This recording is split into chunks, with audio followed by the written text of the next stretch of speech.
Welcome to a very beautiful poem by Pablo Neruda, Keeping Quiet. Just two words, but they mean a lot. A lovely message in this poem. But before we move on, let's know about the poet. Pablo Neruda was the pen name and later the legal name of this famous Chilean poet, diplomat, politician. He won the Nobel Prize for Literature in the year 1971. His writings are simple, wherein lies their beauty, and you're going to see that right in the poem. Originally written in Spanish, the essence of this poem is based on introspection and retrospection. The poet feels that some soul searching is needed for us to be at peace with ourselves and others. There's a lot of, soul searching. You need to first get in, dive deep into your own soul. So we will see that how as we move on. Talking about the poem in a nutshell, the poem Keeping Quiet, written by Pablo Neruda, discusses the need of maintaining peace and silence, which is a little rare these days. He stresses upon being quiet and harmless to the human beings, animals, and environment. He suggests that in order to maintain peace and harmony, it is required to stop and introspect ourselves. Tell me, students, have you even sat once all by yourselves and introspecting yourselves? Introspect as in knowing yourselves from within, right? You need to understand, you need to know yourself better than anyone else judging you. You need to judge yourself, your challenges, what are your setbacks, what are the negatives and the positives within you. How determined are you? How dedicated are you? So we need to sit and actually introspect ourselves. We need to know ourselves more than our friends or probably siblings or neighbors, friends. You need to know yourself first. This is what the first stanza has for us. Now, we will count to 12 and we will all keep still. For once on the face of the earth, let's not speak in any language. Let's stop for 1 second and not move our arms so much. Now, when we are talking of a poem, do you find any rhyme scheme here? No, there isn't. This poem is a free verse. Free verse is there when there is no rhyming at the end of the sentences. In that case, such a poem is called a free verse. So yes, Keeping Quiet is a free verse. And talking about its literary devices, we shall do so after we have understood the poem. So coming back, what is this stanza actually telling you about? I'll give it to you once again. Now we will count to 12 and we will all keep still. For once on the face of the earth, let's not speak in any language. Let's stop for 1 second and not move our arms so much. What is it trying to tell us? The poet begins with counting 12, urging everyone to be still, to stop movements, to be quiet. He chose 12 for several reasons. There are various reasons why he has asked you to, here if you see this, we will count to 12. Why is he saying to 12? This is what it is. He chose 12 for several reasons. 12 hints at the 12 hours of a day, which rules our life. You have the clock. You have 12 hours, right? You have 12 a.m. and p.m. So now that time rules our life. Obviously, we move with the time. 12 refers to the 12 zodiac signs believed to be the controlling forces of our lives. We are all aware of our zodiac signs. Quite often, some of us believe it, some don't. But yes, they are the controlling forces of our lives. You get to know quite a lot when you get your horoscope read. 12 refers to 12 months of a year. 12 can also refer to that. 12 even may be aimed for a preparation for all to be ready to plunge into the state of silence. Now, this is what he's trying to tell us. He's just asking, this 12 can be referred to as anything. The months, the time, your zodiac signs can be anything. But you need to count to 12. He refers to it in this manner. Now, he also adds, if we be still. Now, he says, count to 12 and be still. Be still, that means don't move. We shall be able to introspect the mistakes and the wrongs done. Now, if we are still in the sense we stop doing everything, physically, mentally, stop.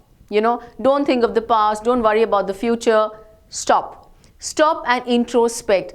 Think of all the mistakes and all the wrongs that you have done. Here, fishermen are the representatives of all kinds of tyrants and killers. Now here, when we are talking of fishermen and the whales, as you will see in the poem, the fishermen, they hunt the whales, and of course it's used for trade, but they are the oppressor and the oppressed. He is the oppressor, the fisherman here. The poet wants them to cease their work. He says, just stop your fishing, don't even do anything, and realize your mistakes. Why are you harming the animals? The salt gatherer is explained as the representative of poor and lower section of the society. Here the salt gatherer, the one who gathers salt, also needs to stop. Here it is representing the lower section of the society where they are gathering salt for their daily earning. They go up to any level to earn their livelihood and often hurt themselves irreparably. You are hurt, you're emotionally hurt, you're physically hurt, and you're ready because they want their livelihood, they want their income. So they would do anything to get it. And they hurt themselves so badly. The poet here urges to stop for 1 second. Here, second represents the tiniest part of time calculation. He ushers us to keep ourselves off for at least 1 second from the negative aspects. So often we are indulged into negativity and so deep into it that we don't even stop and realize where are we heading. Where will this take us to? Will we ever land up in a place which is worth it? We are so much into greed that we don't even realize what are we actually doing. The conscious pricks you, but you don't even realize that I am not even being honest to myself. Why am I being so dishonest? Here arms is with dual meaning. He apparently indicates arms as our hands engaged in several activities. Obviously, there is some action happening at every point of time. Tell me, the moment you leave your bed in the morning till the moment you get back to bed, you are into action, you are into movement. Thousands of action during the day. They keep changing. And at the same time, it also refers to the weapons we use for destruction. He says, put those away. Stop. Stop everything that you are doing. Don't even bother to move on. It would be an exotic moment without rush, without engines. We would all be together in a sudden strangeness. Like I just explained, fishermen in the cold sea would not harm whales. If they would stop all actions, everything would come to stop. Nobody would be hurt. Even the whales would be at peace because the fishermen would do nothing to get them. And the man gathering salt would look at his hurt hands. He would look into his deeds. What have I done? What all wrong have I done? He would sit to realize, he would sit to introspect that let me even see what I am doing and where I am heading. Where will all these actions actually take me? We are always on move. We are all busy in accomplishing our work and go on rushing in our lives. Tell me that moment when someone calls you and says, oh, you know what, I'm really busy.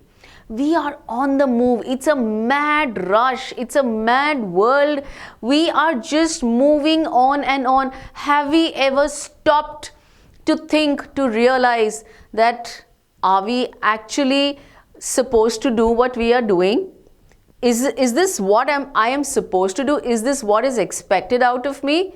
But we are all in that rat race. We are continuously moving, just as the people, they are born, they study, they get their degrees, they get married, they work, they have children, and it's a vicious cycle. It's on and on and on. The rat race is it. We are totally into that. Sometimes we need to get off it, get off that running track, get off and stop and realize, what am I doing? Am I doing what I am supposed to do? Is this the right thing? Please stop and think and introspect. The poet even urged to stop engines. Now here it is referring to industrial works causing harm to environment.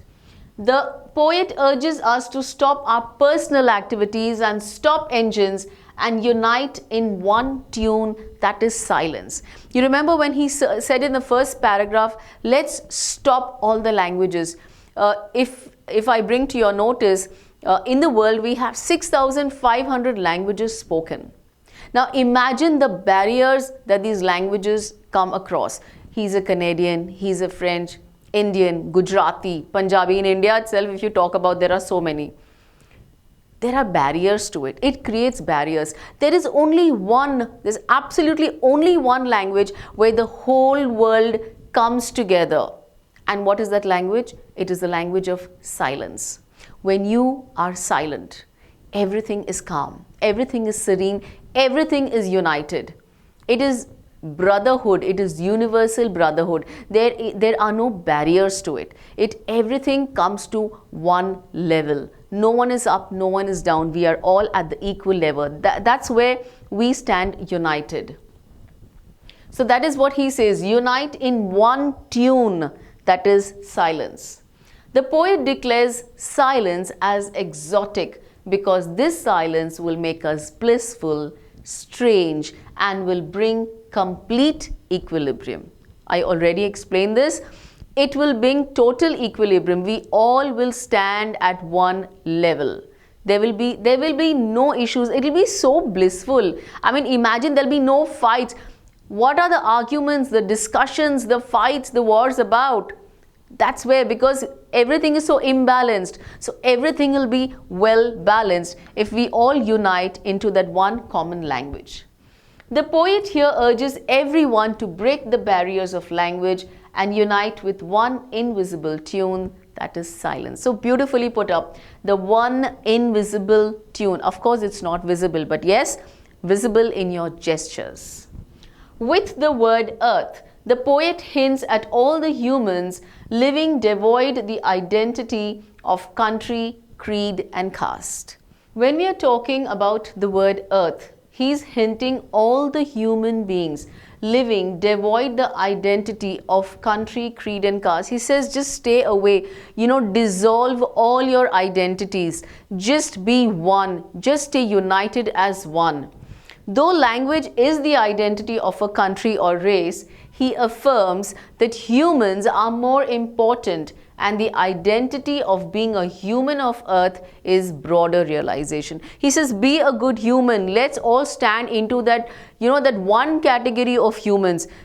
Just dissolve all your differences for the time being and come together as one. Stop speaking your own languages. Stop heading in different ways. Stop the rat race. Just come on that one common platform.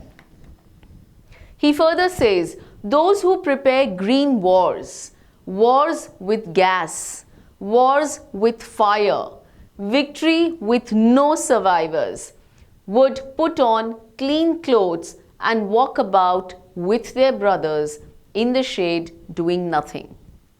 What I want should not be confused with total inactivity. Life is what it is about. I want no truck with death. Very beautiful stanza, says a lot, and here is the explanation. The poet asks everyone to stop those activities which are damaging the environment. So many people harming the environment for their own benefits. You have seen they're cutting down trees. There's so many things happening just for the human to, gain, power over the property. They want to just own everything. They want to come up with buildings. They want to become rich. Why? Why are you playing with nature? You know the pandemic 2020 we all have gone through, right? What is that? That is exactly the repercussion where humans actually played with nature. They fiddled with nature and nature has given it back to make the humans realize that you need to stop interfering with nature. Today, all the human beings are making money by damaging the environment with their activities such as mining, deforestation, letting the chemical waste into the rivers, etc. The poet asks us not to do so. Stop playing with nature. Every action has a reaction. So for all the deeds, for all the negative deeds that we have done against the nature, the reaction we are all facing. He also requests people not to involve in wars, as there is no benefit of achieving such victory in which no one is left alive. You go for wars. You lose lives.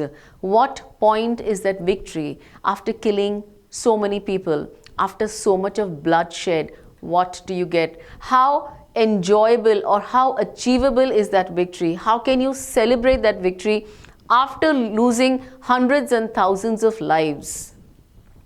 He says so because wars and environmental damage will lead to no life on earth. Obviously, neither are you letting the nature survive, nor are you letting the humans survive.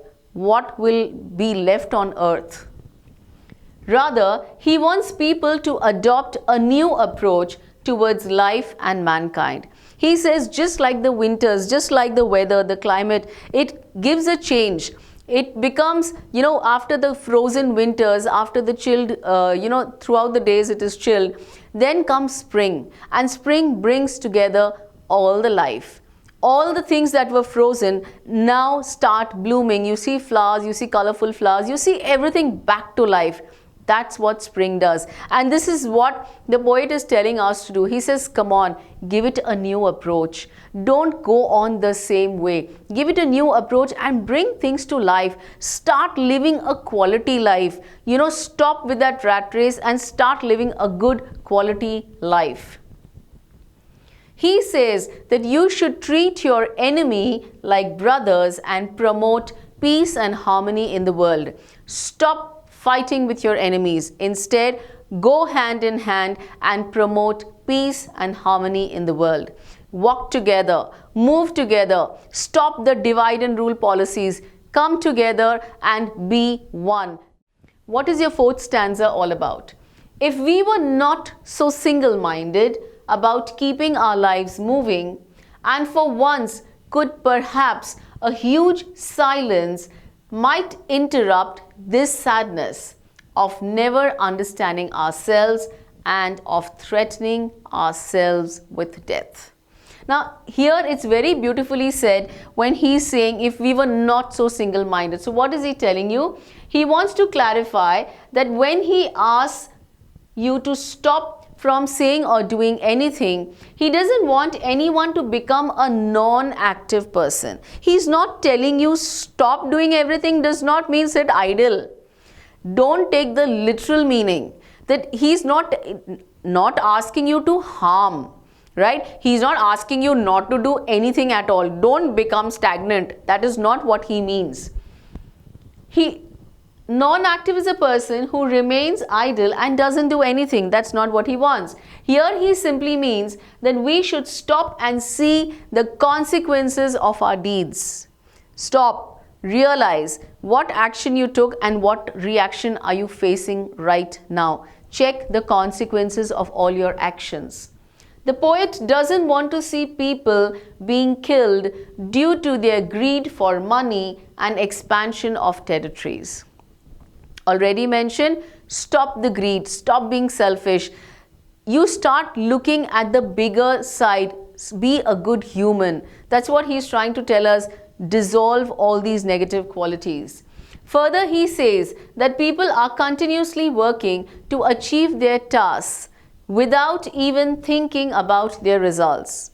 We are going on and on, not realizing. Today we are working probably, sleeping less, working more, but in the end what? How long can this body support you for the same? You need to actually balance your life. They are in fear of death and therefore want to achieve most of the things before they die. Everyone is living with the same fear. Oh, who knows, the next moment I might not breathe.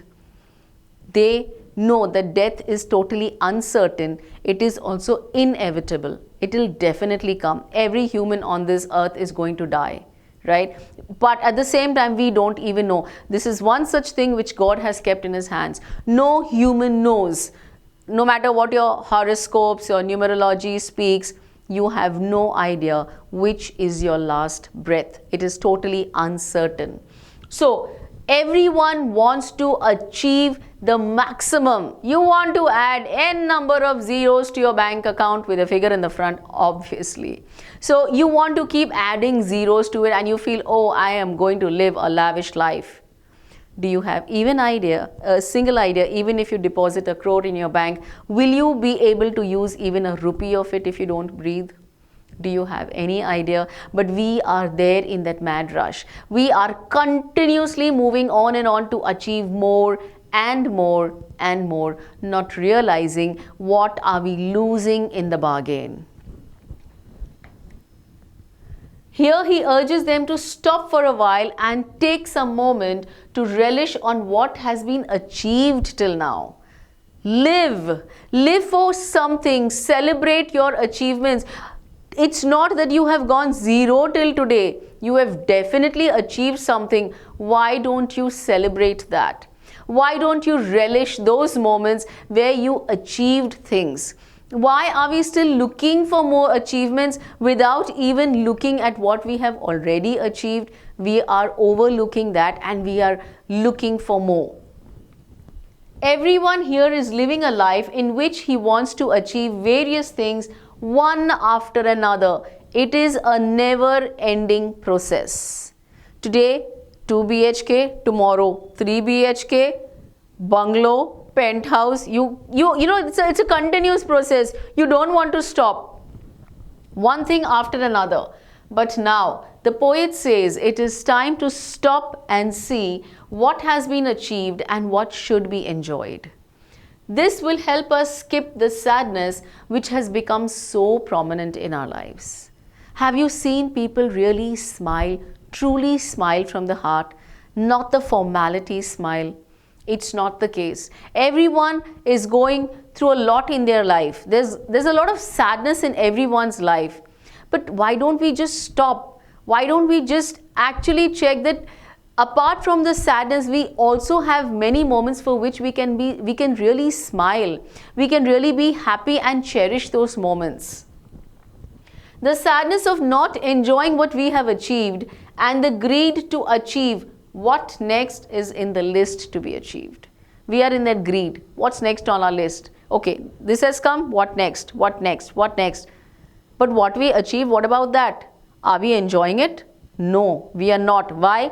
Because we are totally overpowered by the greed to achieve more and more. Now, as we move to the 5th stanza, perhaps the earth can teach us as when everything seems dead and later proves to be alive. Now, I'll count up to 12 and you keep quiet and I will go. What is this paragraph telling you? It's very beautifully explained. The poet suggests to the human beings that we should learn a lesson from the earth. And what is that lesson? During the winters, everything freezes and becomes lifeless. Like I already mentioned, when we have to, learn according, like I told you, gave you the example of winters and spring, exactly here. But when season changes and it's the onset of spring season, everything present in the nature, such as the trees, birds, rivers, etc., get life. Everything gets into motion. Everything that had stopped gradually gets into motion. So here the poet, by giving the example of nature, wants to say that all the human beings should stop and try to judge their deeds. Again, the same lesson. Again, the same point. Stop. Stop totally, because we are so involved in that mad race, in that mad rush, in that mad greed of achievement. We are so lost, we are so absorbed that we are overlooking certain things which we should be concentrating on. The consequences of our deeds, the outcome of our actions. All the actions that we have done so far, what is the reaction of the same? What is the output? What is the consequence of the same? They can try and make their life better with calmness, peace. Finally, he ends up by saying that now he will count up to 12 so that we all may become quiet. Now here, what does the word quiet mean? Quiet means not that we are talking, we should be quiet, but to calm down ourselves and to move towards the path of peace and harmony. See, there is a lot of disturbance outside. There is equal disturbance inside. By inside, I mean your own mind. Continuously, if you see 24/7, your mind is running. You are disturbed. You are upset with so many things that are happening around you. So we need to calm that down. The moment you introspect, the moment you are settled in your mind, you know that mental stability is there, you can also look outside. You can maintain that same peace and harmony even outside. In fact, you can help bring that peace.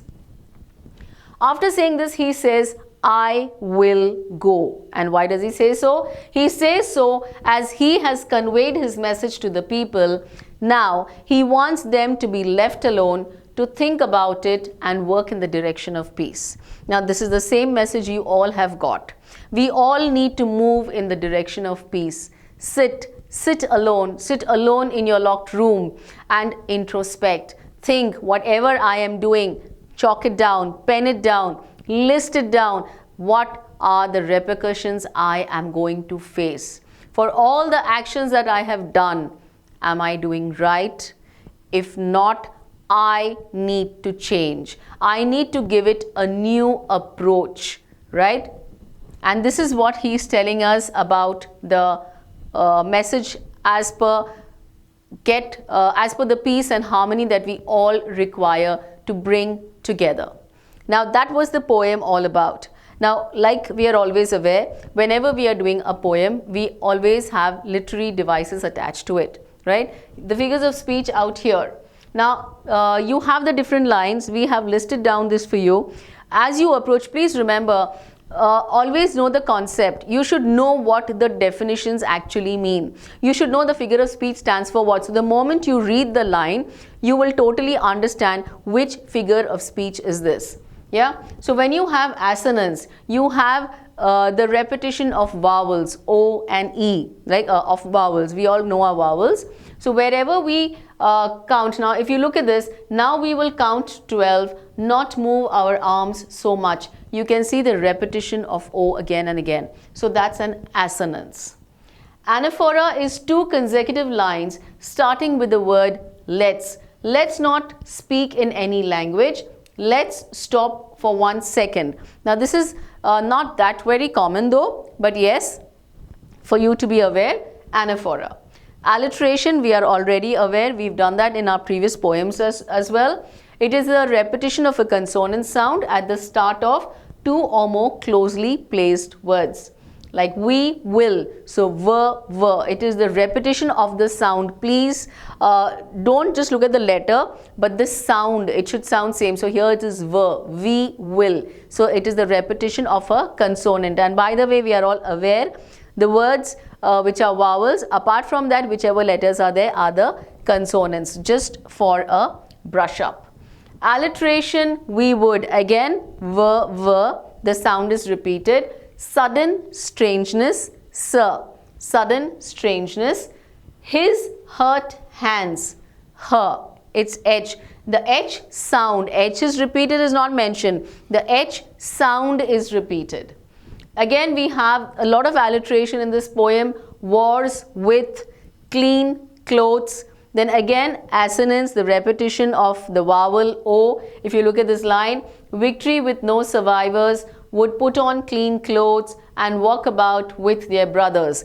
So there is a lot of repetition of the vowel. So you have assonance, and repetition is the use of war. It has been, the green war, a lot of, in that third stanza, I guess it is, the word war has been repeated. Where the word is repeated, it is repetition. Where the sound is repeated, it is alliteration. Please keep that in mind.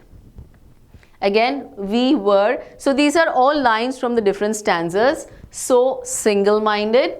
Now you also have enjambment. Enjambment, if you remember, we had spoken about this before. You have a line which has no punctuation. There are two different lines, but then it has no punctuation in the end to get it connected. So, and for once could perhaps a huge silence of threatening ourselves with death. So you have no punctuation between the two lines, and that's the reason that's called an enjambment. So we come to the end of our literary devices and to the beautiful message that the poet has conveyed to all of us to make sure that we follow the same, we implement the same in our lives and bring about harmony. Every thought that we put in the world affects it. Whatever thought you put in, think love, think peace, think harmony. Whatever you think gets into your actions. So yes, students, make sure we are all working towards peace and harmony within us and also in the beautiful world that we live in. Yes, so keep watching and keep learning.